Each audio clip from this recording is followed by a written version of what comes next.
Hello everyone and welcome back. My name is Mr. Kovalt, and in this video I'm going to be going over again introduction to kinetics.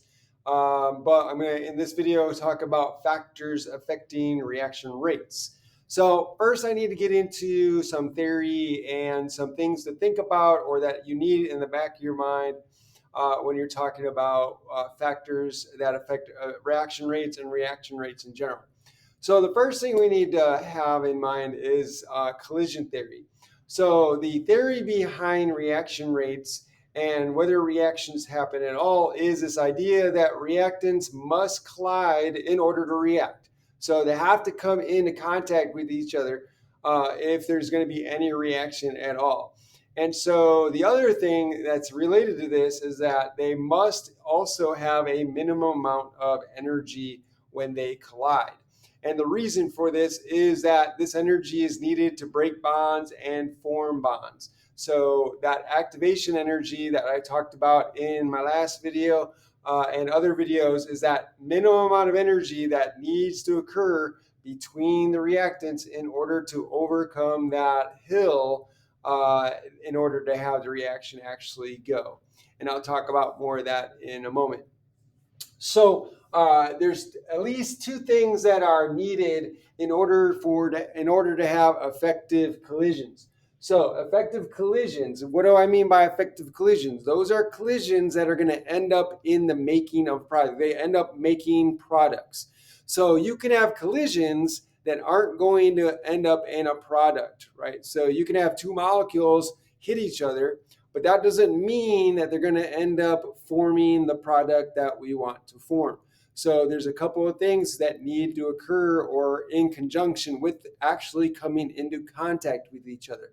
The first thing is that they must be fast enough.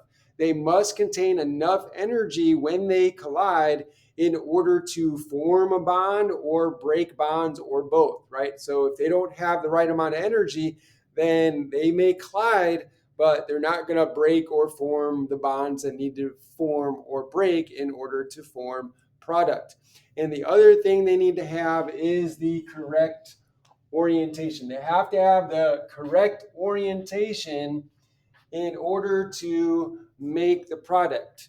So if they could hit each other with the proper amount of speed, but if they're not oriented in the right way, then nothing's going to happen. They're not going to make any product. So that's the two things, or at least two things that need to occur. So they have to have enough speed, and they have to collide in the right way, in the right orientation. So enough speed and orientation in order to have a reaction. So here I have a diagram. You may have seen this before. So here I have free energy or energy of the reaction. Free is not referring to the like as in like not requiring anything. Free here just means available to do stuff, available to do work, and in this case, to do a reaction. So here, free energy, you have a certain amount of energy of reactants and products. You can see that the reactants start off with a higher energy than the products. So that means that this is going to be an exothermic reaction. Heat is going to be given off. Um, and here you have the two reactants.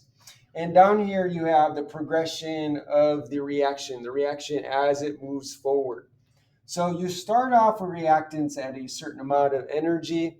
And here are two reactants. We have an OH minus, a hydroxide ion, and we have this monochloromethane here. So here, chloromethane and hydroxide are going to react together. And you've got this activation energy. You got this hill you have to go over. So this activation energy, let me write that in here. So this is the activation energy. And so this is the energy that the reactants must have when they collide. So they have to collide with enough force, enough energy so that they can form what is called this transition state, or this transition state up here, or it's called an activated complex, this molecule here, or this um, combination of the reactants, you'll see here that I have a tetrahedral structure. So this looks like a tetrahedron. You have the chlorine atom here. You have the electrons pushing the electrons in the bonds of the hydrogens to this side of the molecule. And so you'll see that there's this space here that the OH can collide with. And so if this would be the proper orientation, so if the OH, if the hydroxide ion comes in at this end of the molecule with enough speed, then what will happen is it'll form what is called this activated complex. And here you can see that there's these dotted lines. These dotted lines are indicating that here a partial bond is being formed at the same time that a bond is partially broken. So down here, this bond here between the carbon and the chlorine is a full bond. But as this collides, if the hydroxide collides hard enough and in the right space or right place orientation, then a bond will start to form here, and that will cause the bond here to start to break. And what will happen is this will continue. This bond will end up being broken. This bond will end up forming, and you'll get your two products. So you'll see now the bonds here were on this side of the carbon. Now they're ending on this side of the carbon because now we have these electrons here that are pushing them away, and this bond has been completely broken. So these are your products. So you can see why and how the collision and speed of the molecules or the reactants relate to whether the reaction happens or not. And so again, the energy needed for the collision is represented by the activated complex, or I'm sorry, the activation energy. And so the orientation is represented, you can see, by the molecule. So as long as you're hitting with the right amount of energy and the right orientation, you will get a reaction product. Now, not all reactants are going to collide in the same way or with the right orientation. Not all molecules are moving fast enough to react and get over this activation energy. So in the next part of this video, I will talk about different factors that affect reaction rates, and I'll talk about catalysts, and I'll come back to this diagram here. So just bear with me in just a second. Okay, so let's talk about some of the factors that affect reaction rates. So reaction rates typically are going to increase by any of these factors because you're going to get more effective collisions, and so the faster the reaction goes. Because if you remember, the effectiveness of a collision is going to depend on the energy at which the two reactants or the multiple reactions collide and the orientation. So if you increase the amount of energy at which these are going to collide, or if you lower the amount of energy needed for the reactions to be effective in their reactions or in their interactions, then you're going to get a faster reaction. So let's talk about some of these factors. So the first factor is going to be temperature. That makes sense because temperature is the relationship to the speed of the molecules, right? So if you increase the temperature, then you're increasing the average speed, average kinetic energy of the molecules, which means that when they collide, they're going to collide harder and with more energy. So, of course, if you raise the temperature, then you would expect reaction rates to go faster because you're increasing the amount of effective collisions. Another thing is concentration or pressure. Right? So if you're increasing the concentration, that means you're increasing the amount of particles in a given solution. Or if you're increasing pressure, one of the ways you do that is by increasing the number of particles within a volume. So when you're doing that, you're actually increasing the amount of collisions, right? So if you're jam packing the reactants into a solution or into a reaction vessel, then you're going to get more collisions, and more collisions are going to mean more effective collisions, right? Because if you've got a certain percentage of those collisions that are happening that are effective, if you increase the amount of substances in the solution or in the vessel, then you're going to increase reactions, and therefore you're going to increase the amount of effective collisions as well. Surface area, if you're increasing the surface area, then you're also increasing the how should I say uh, the number of particles that can be reacting, right? So more surface area is more area exposed to reactants. And if they're more exposed to reactants, then you're going to get more collisions, and you're going to get more effective collisions as well. And then finally, catalysts. I'll talk more about catalysts, but basically, catalysts are used to make a reaction go faster by lowering the activation energy. And so, therefore, it aids in the reactants coming together and also in the right orientation, therefore, allowing them to react, and you get more collisions that are effective. And so, therefore, you're going to increase the rate of the reaction. So, let's take these a little bit. I'm going to focus on temperature and catalysts. So, let's focus on temperature, and then I'll talk about catalysts. Okay, so for temperature, you can see here I have a Maxwell-Boltzmann distribution for change in temperature. And what this is showing is you have on your y-axis number of particles, and on the x-axis you have kinetic energy.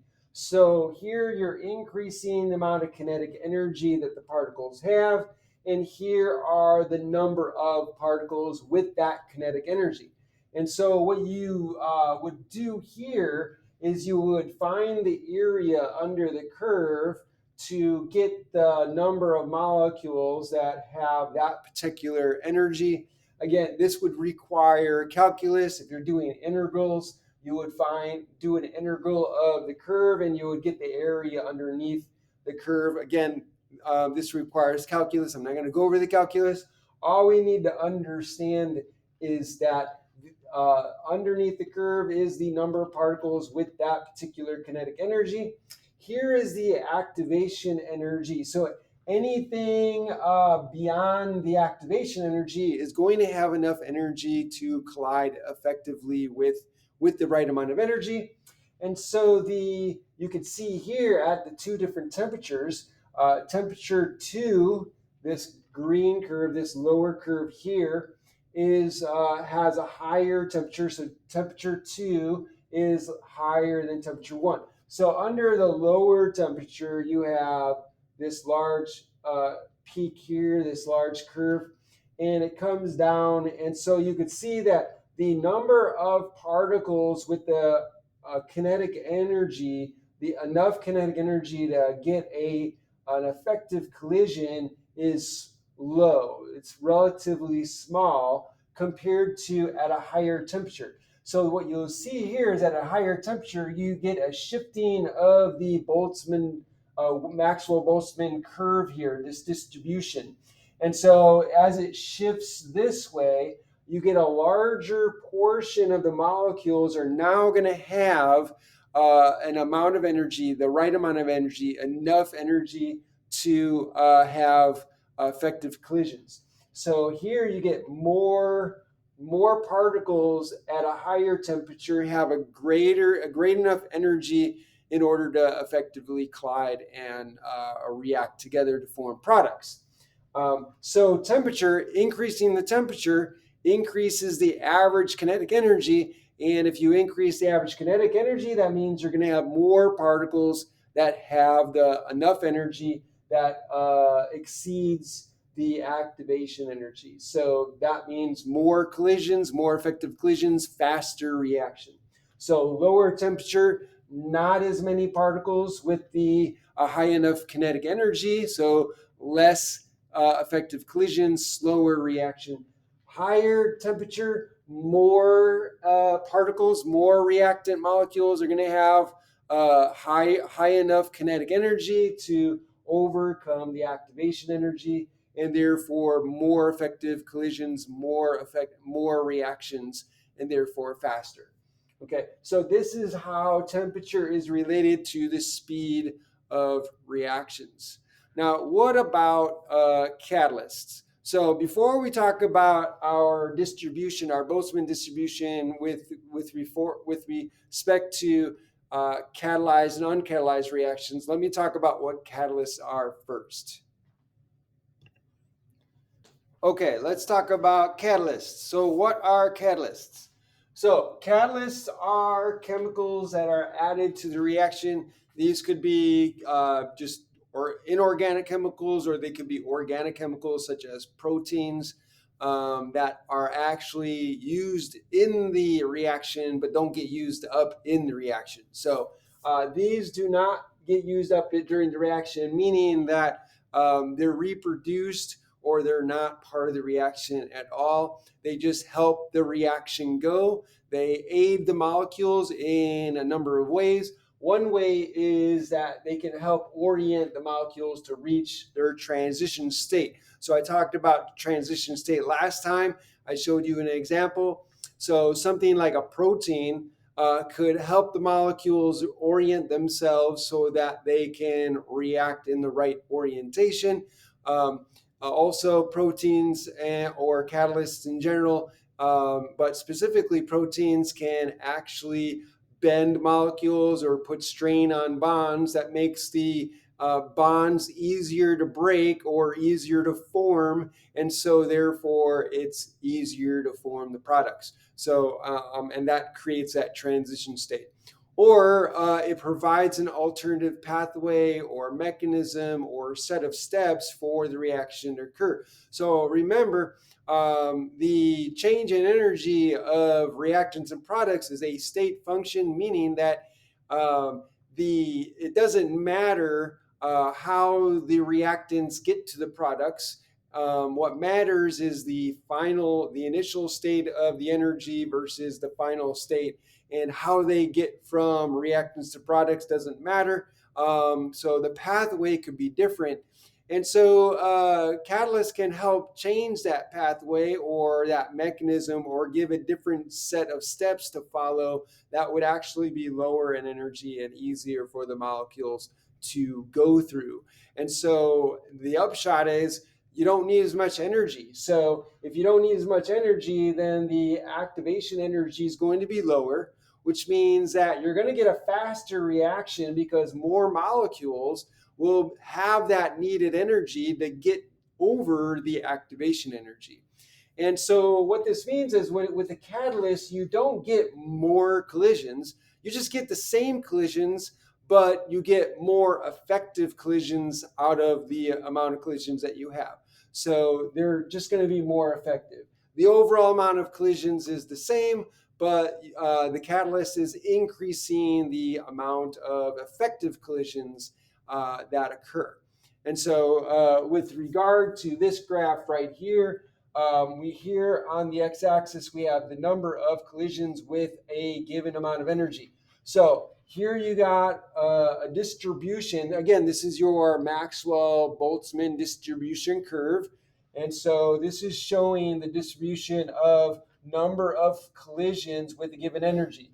And so here you've got a certain amount of energy. Underneath is the number of particles with that amount of energy. And so here you can see that the area under the curve, if you have, here's the activation energy located here.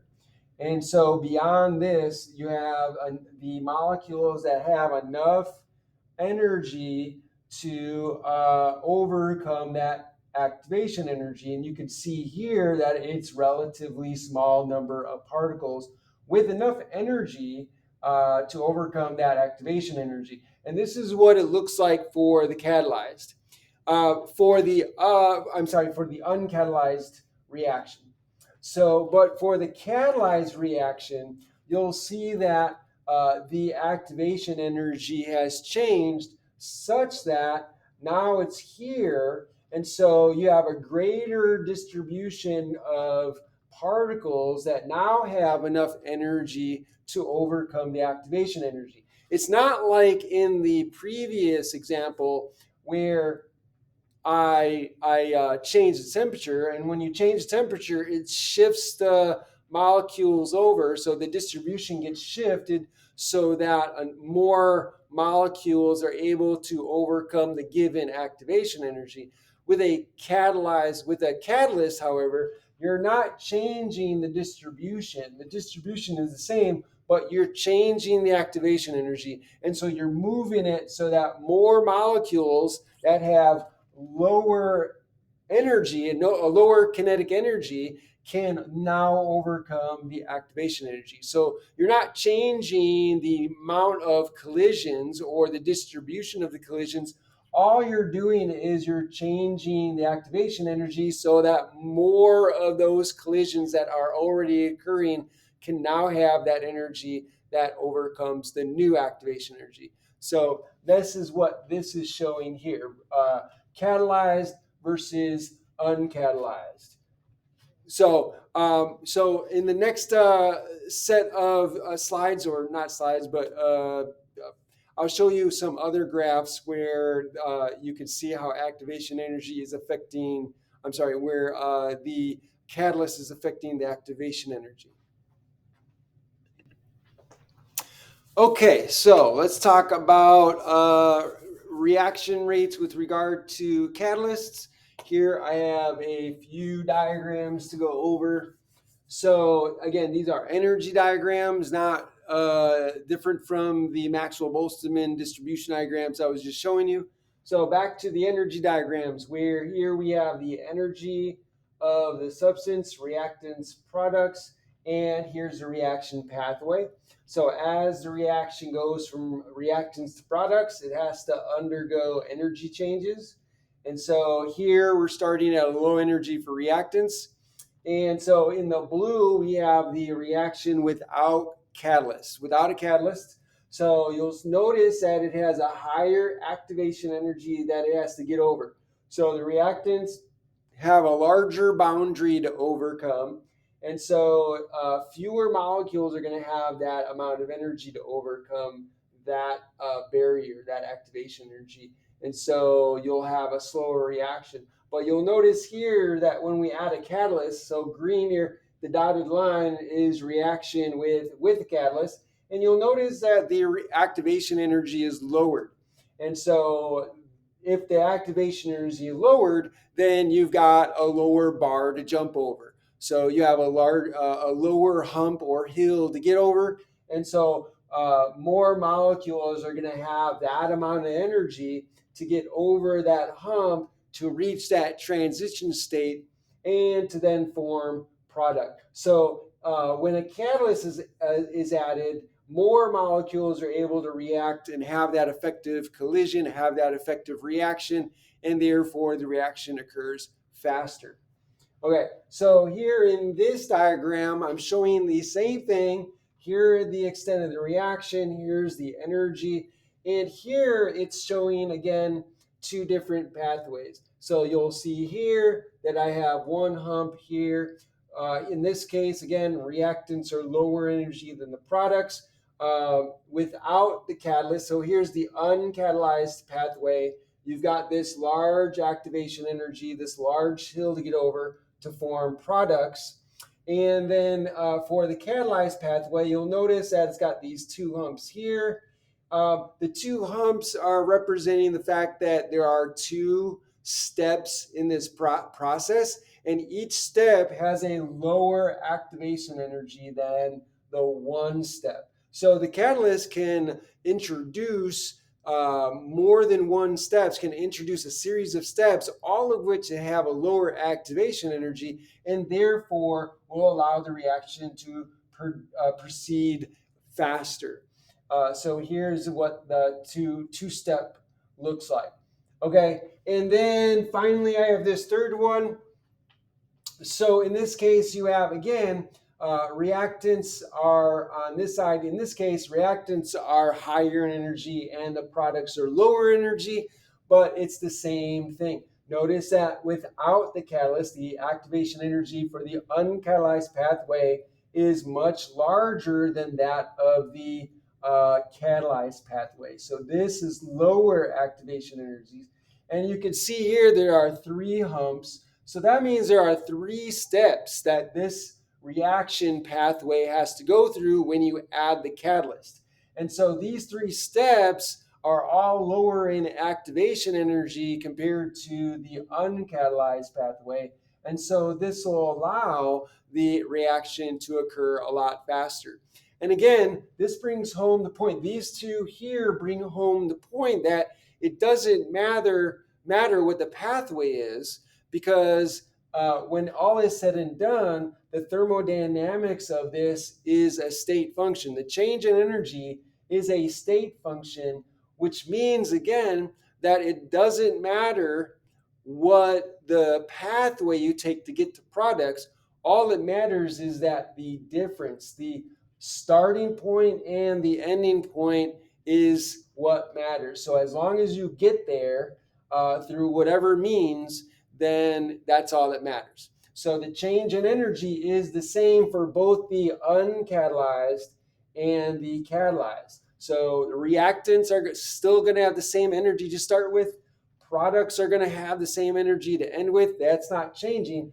So therefore, the difference in energy here is the enthalpy of the reaction, the heat of the reaction. And you can see here, whether or not you use a catalyzed pathway, or uncatalyzed pathway or catalyzed pathway, the difference is the same. So using a catalyst doesn't change that. What it changes is it allows the activation energy to be lowered and more molecules can get over that hump, and therefore the reaction can occur a lot more quickly. So you can either take the three-step pathway and get to your products, which would be faster, or you can take the one-step pathway, which will be slower because it has a higher activation energy. It gets you to the same place. So this is faster because of the lower activation energies involved in the steps that the catalyst provides for the reactants.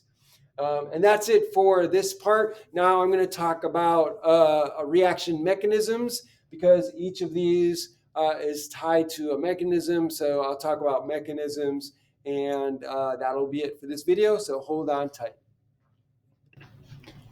Okay, let's talk about reaction mechanisms. So a reaction mechanism is the mechanism by which it shows you the series of steps that a reaction goes through to get from reactants to products. Now, a normal balanced reaction is not going to give you the steps or tell you how you get to reactants to products. That's what the mechanism shows you.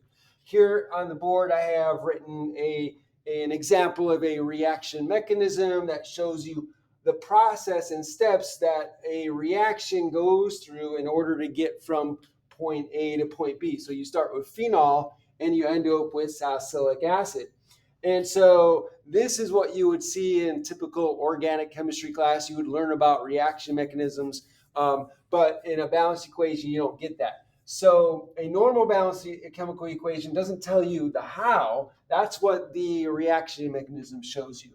And so the reaction mechanism is a series of steps that the chemical reaction is said to have gone through to get from point A to point B, reactants to products. And so some reactions are going to take place in 1 step, 2 steps, 3 steps, and so on. So you can see here we got multiple steps that this reaction has to go through in order to get to its product. And so finally, the rate determining step is the slowest step in the reaction mechanism. So you can only go as fast as your slowest step. And so if you see here in the diagram, we have 2 steps. You have this large activation energy and the small activation energy. The large activation energy is the slowest step because you got a large activation to get over. This one will take a very quick because it's got a small activation energy, but this one is going to be your slowest step, your rate determining step. And so that's it for this video. I hope you enjoyed this video. If you like this video, please like, share, subscribe, hit that notification bell, and put a comment down below. I'd like to hear from you. Thanks for joining me. Have a great day.